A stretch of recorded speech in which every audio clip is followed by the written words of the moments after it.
سب سے پہلے سید الشہداء سے اجازت جنگ حضرت عباس نے طلب کی.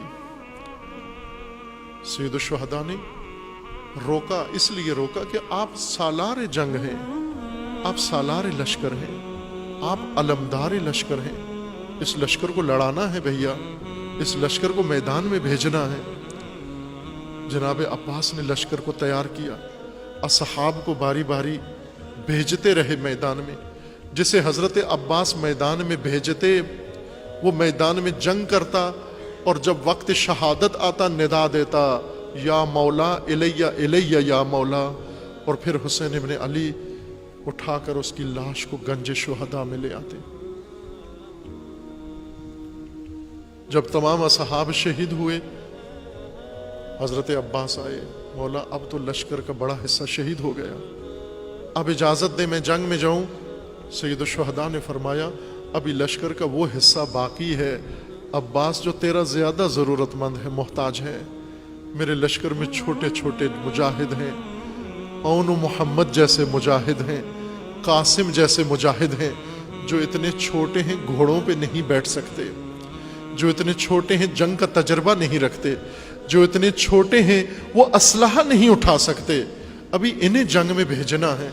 حضرت عباس سمعا و طاعتا، اور اب بنو ہاشم کا لشکر تیار کر کے بھیجنا شروع کیا. بعض روایات میں ہے جناب عباس جب حضرت قاسم کو اور جناب اون محمد کو جب لشکر کے سپاہی بنا کر بھیج رہے تھے میدان جنگ میں، ایک بڑی مشکل پیش آئی، اور وہ مشکل یہ تھی کہ ان بچوں کے قد کی کوئی زرہ نہیں تھی، ان بچوں کے قد کا کوئی جنگی خود نہیں تھا. جو بھی پہناتے ان کے تن سے بڑا ہوتا تھا، جو بھی پہناتے وہ خود ایک مشکل بن جاتا. جناب عباس نے بہت مشکل کے بعد ان بچوں کو تیار کیا. جناب قاسم کو جب جنگی خود پہنایا، جنگی لوہے کا خود پہنایا، جو خود پہناتے وہ بڑا نکلتا، اس سر کو تکلیف دیتا. اس کو سر کے اوپر جمانے کے لیے حضرت عباس نے پہلے دستار باندھی. قاسم ابن حسن کے سر کے اوپر 12-13 سال کا بچہ دستار باندھی، دستار باندھ کے پھر اس کے اوپر خود رکھا، پھر اس کو خود کو گلے کے ساتھ باندھا، پھر زرہ پہنائی جو حضرت قاسم کے قد سے بہت بڑی تھی، اور پھر اس کے بعد نیزہ تھمایا اور پھر میدان پہ روانہ کیا. دشمن کا سپاہی لکھتا ہے کہ ہم نے دیکھا کہ یہ بچے جب چاند جیسی صورتیں حسین کے خیام سے میدان میں آتے تو ان کے نیزے ایک انی ہاتھ میں ہوتی اور دوسرا حصہ زمین پہ گھسٹتا ہوا آ رہا ہوتا، اور یہ لعین ان بچوں کو گھیر کے مارتے. جس لعین نے ارادہ کیا قاسم بن حسن کو شہید کرنے کے لیے، جب یہ بچہ میدان میں آیا تو ایک لعین کہنے لگا میں صبح سے انتظار کر رہا ہوں، میرے حصے میں ابھی تک کوئی بھی نہیں آیا، میں انعام سے محروم رہ جاؤں گا، میرے حصے میں ابھی تک کوئی نہیں آیا، میں انعام سے محروم رہ جاؤں گا، یہ جوان میرا ہے. اس نے لفظ استعمال کیا عربی زبان میں، چھوٹی عمر کے نو نہال کو غلام کہا جاتا ہے. کہنے لگا یہ غلام میرا ہے، یہ نو نہال میرا ہے. یہ راوی کہتے ہیں میں نے اسے کہا لعین یہ چاند جیسی صورتیں قتل کے لیے نہیں ہوتی، تو ارادہ رکھ رہا ہے اس جوان کو شہید کرے گا، تو اس جوان کو قتل کر کے انعام لے گا ملعون. کہا وہ باز نہیں آیا، اور اس نے حملے کے وقت جنگ کے اثناء میں چھپ کے غفلت سے قاسم ابن حسن پہ وار کیا، غفلت کے ساتھ کہ معلوم نہ ہونے دے کہ یہ سامنے نہیں آیا، بچے کے سامنے نہیں آیا، پیچھے سے چھپ کے وار کیا. اور یہی منظر بار بار تکرار ہوا. جب سب میدان میں جا چکے، اب کوئی چھوٹا بھی نہیں رہا میدان کے اندر، سوائے حسین ابن علی کے، سوائے جناب زین العابدین کے، اور سوائے علی اصغر کے اب کوئی بھی نہیں میدان کے لیے. حضرت عباس التجا کرتے ہیں مولا اب تو لشکر سارا چلا گیا، اب علمدار اب سالار کو اجازت دیں، فوج ہی نہیں ہے، اب میں کس کی سالاری کرنی ہے مولا، اب اجازت دیجئے۔ سید الشہداء نے اجازت دے دی، جو بھیا جو جنگ کی تیاری کرو۔ جناب عباس نے تیاری کی جنگ کی، جا کر لباس جنگ پہنا، تیار ہوئے، لیکن روانگی سے پہلے سید الشہداء نے فرمایا میرے علمدار، آپ کے جانے کے بعد ان پیاسوں کے لیے پانی کی کوئی امید نہیں ہے۔ عباس، آپ کو معلوم ہے بچے پیاسے ہیں، بیبیاں پیاسی ہیں، آخری دفعہ میرے بھیا کوشش کر لو، شاید پانی لانے میں کامیاب ہو جاؤ۔ جناب عباس خیمے کی طرف آتے ہیں اور آ کر منظر دیکھتے ہیں کہ چھوٹی سی بچی ہے چند سال کی، اور تشنا بچوں کو لے کر کبھی ایک خیمے میں جاتی ہے، کبھی دوسرے خیمے میں جاتی ہے۔ ہر خیمے میں پہنچ کر بچوں کو کہتی ہے بچوں اس مشکیزے میں پانی ہوگا، جب اٹھاتی ہے اس کو الٹتی ہے، وہ خشک نکلتا ہے، اسے چھوڑ کر دوسرے میں جاتی ہے۔ جناب عباس یہ منظر دیکھتے ہیں، آنکھوں سے آنسو جاری ہو جاتے ہیں۔ حضرت عباس نے خیمے سے ایک خشک مشکیزہ اٹھایا اور نیزہ اٹھایا، اور جب خیمے سے نکلنے لگے تو بچی تمام بچوں کو مخاطب ہو کے کہتی ہے بچوں ابھی تک پانی نہیں تھا، میں تسلیاں دے رہی تھی، بچوں پانی نہیں تھا، میں تمہیں تسلیاں دے رہی تھی، اب وعدہ کرتی ہوں پانی آ جائے گا، بس تھوڑا انتظار کر لو۔ بچے پوچھتے ہیں بی بی اب پانی کہاں سے آ جائے گا؟ بی بی فرماتی ہے دیکھتے نہیں میرے چچا عباس پانی لینے جا رہے ہیں، میرے چچا عباس پانی کے لیے جا رہے ہیں۔ بی بی بچوں کو لے کر خیمے کے در پہ بیٹھ جاتی ہے اور نگاہیں مقتل میں لگا لیتی ہے، اور عباس روانہ ہو جاتے ہیں تشنگان حسین کے لیے، آل رسول کے لیے پانی لینے جاتے ہیں۔ پانی پہ پہرا لگا ہوا ہے، پہرا تہ بتہ لگا ہوا ہے، ہر تہ کو صفوں کو پچھاڑتے ہوئے جناب عباس اپنے آپ کو پانی تک پہنچا دیتے ہیں، گھوڑے کو نہر میں ڈالتے ہیں اور مشکیزہ بھرتے ہیں۔ اس وقت جناب عباس نے اپنے چلو میں پانی بھرا نہر کا، اور اس کے اندر اپنا عکس دیکھا اور اپنے آپ کو خطاب کیا، اے نفس عباس تو تشنا ہے، اے عباس کا گلو تو تشنا ہے، پانی پینے کو جی کرتا ہے، یہ پانی بڑا گوارا ہے، لیکن عباس تیرا مولا حسین تجھ سے زیادہ تشنا ہے۔ اے عباس، اے ابو الفضل، اے ام البنین کے بیٹے، تیرے مولا کے بچے تجھ سے زیادہ پیاسے ہیں۔ حضرت عباس نے وہ پانی دوبارہ نہر میں ڈال دیا۔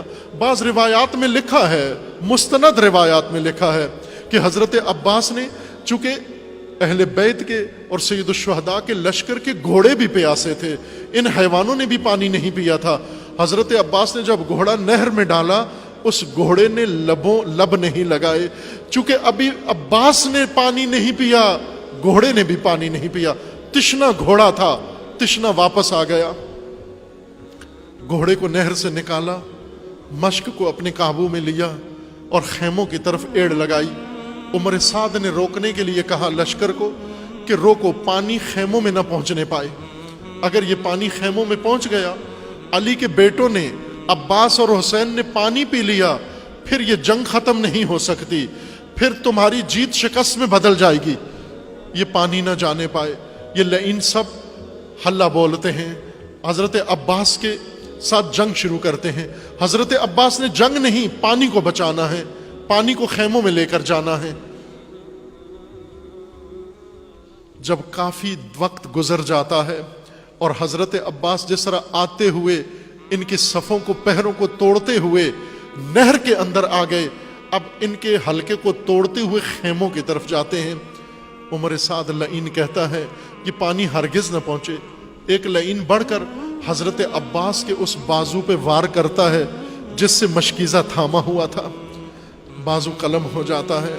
ام البنین کے بیٹے نے بازو دوسرے ہاتھوں میں تھام لیا، یہ لعین بڑھتا ہے، دوسرے بازو پہ وار کرتا ہے، وہ بازو بھی قلم ہو جاتا ہے، لیکن حضرت عباس نے پانی گرنے نہیں دیا، پانی کا تسمہ اپنے دانتوں میں تھام لیتے ہیں اور گھوڑے کو ایڑ لگاتے ہیں خیموں کی طرف کہ کسی طرح یہ پانی پہنچ جائے۔ اب عمر سعد حکم دیتا ہے کہ عباس کو نہیں، پانی کو نشانہ بناؤ۔ ایک لعین تیر لگاتا ہے کمان کے اندر اور حضرت عباس کے دانتوں میں تسمے میں حضرت عباس کے دانتوں میں پکڑے ہوئے مشکیزے کو نشانہ بناتا ہے، تیر مشکیزے میں لگتا ہے، مشکیزے کا سوراخ ہوا، پانی سارا بہہ جاتا ہے۔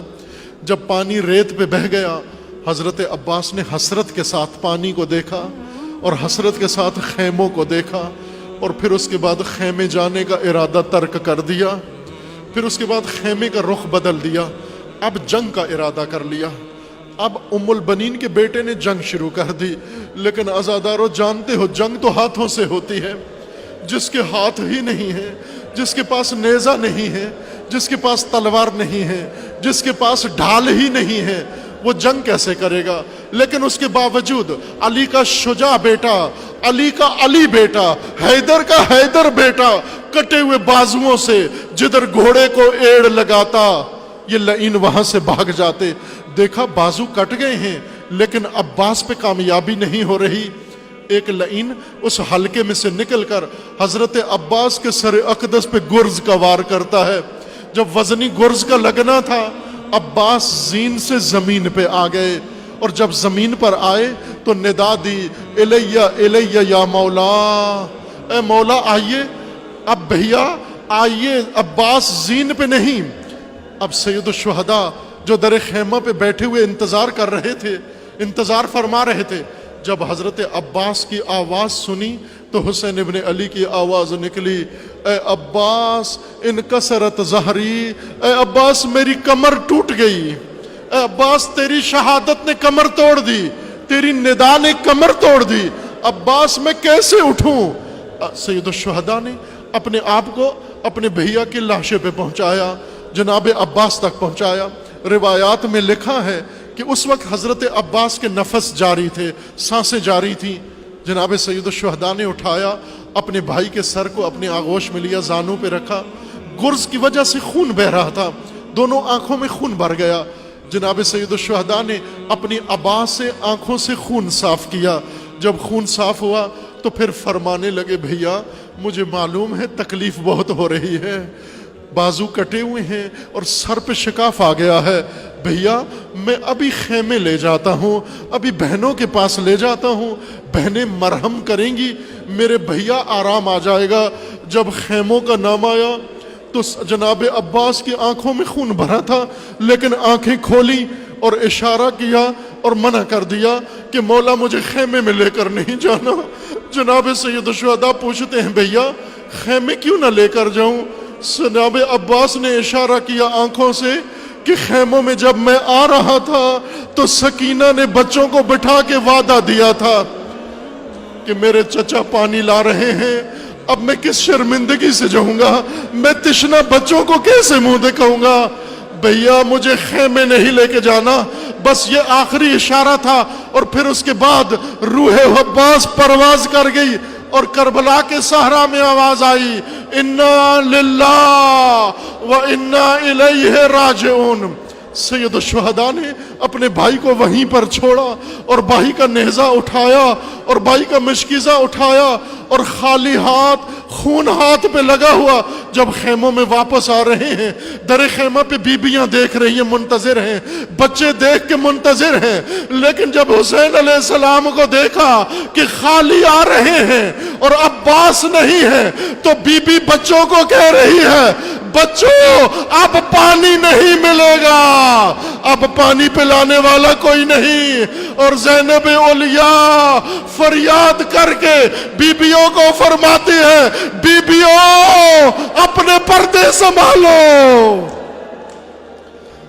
پردوں کا محافظ چلا گیا، پردوں کا محافظ چلا گیا، اب تمہارے پردے بچانے والا کوئی بھی نہیں۔ ماتم حسین، ماتم حسین۔